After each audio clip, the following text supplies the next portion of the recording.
Hello everyone, so this is Edmond Mindaros channel, isang content creator at gumagawa ng mga tutorials katulad ng laptop, PC, troubleshootings, mobile device, troubleshootings at marami pang ibang klaseng tutorials na sinishare ko dito sa aking channel.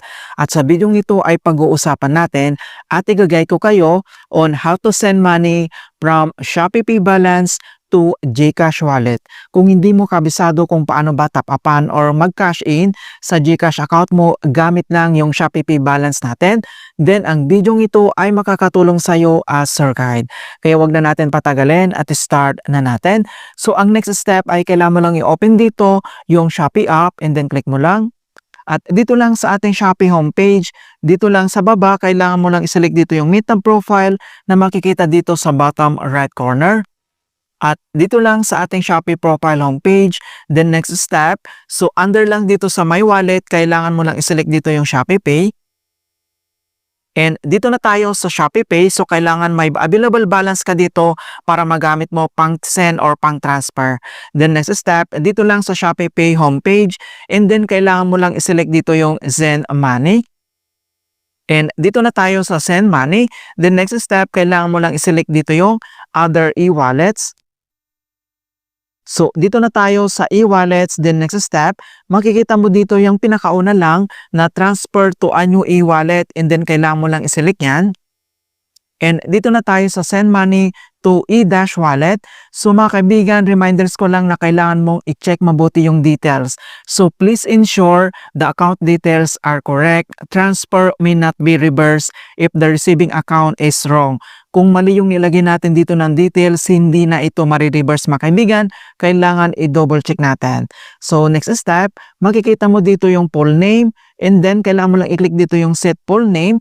Kailangan mo lang ilagay dito yung full name ng GCash account. So fill out lang natin. At once nilagay mo na dito yung full name ng GCash account, then e-dash wallet, kailangan mo lang i-select yung arrow na yan.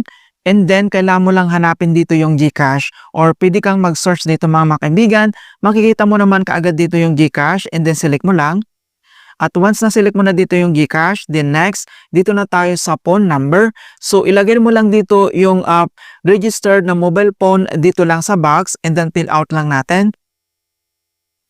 At once nalagay mo na dito yung registered na GCash and then click mo lang dito yung done.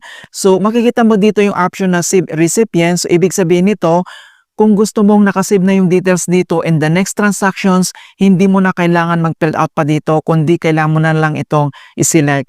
Kung gusto mo naman itong naka-enable, pwede mong i-enable dito yung kanyang button. Kung gusto mong nakasave, enable mo lang siya. Kung ayaw mo naman, pwede mo itong i-disable yung button niya dito. Alright, so double check mo lang dito yung name, yung GCash, and then yung dito yung GCash na registered mobile number. Kapag okay na, dito lang sa baba, itap mo lang dito yung next.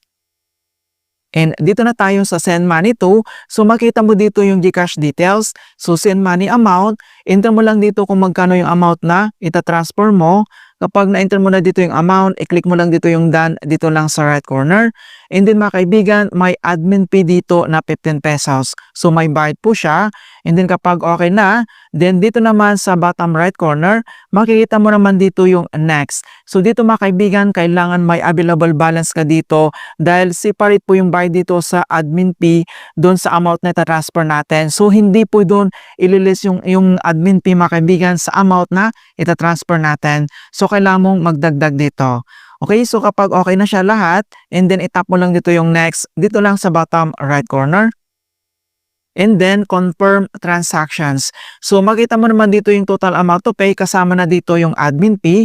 So send money amount, admin fee. So send money to, and then dito yung GCash details. Kapag okay na lahat, itap mo lang dito yung send money now.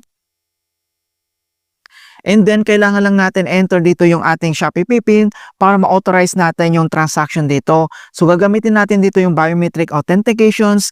I-scan lang natin yung ating fingerprint. Ayan. So, makita mo na dito na successful na yung transfer natin. So, nandito naman yung other details. So, double check lang natin. Ayan, so naka-receive na tayo dito ng notification na GCash na talagang pumasok na yung transfer natin from Shopee Pay Balance. Ayan, so makita mo dito yung notifications ng ating GCash. Alright, so nandito yung full amount. Alright, so ganun lang po kasimple mga kaibigan kung paano ba natin gamitin or mag-transfer gamit lang yung ating Shopee Pay Balance to e-wallets GCash. In hope na nakapagbigay ako ng konting kalaman at guide tungkol sa Shopee Pay tutorials. Thank you guys and see you in my next tutorials.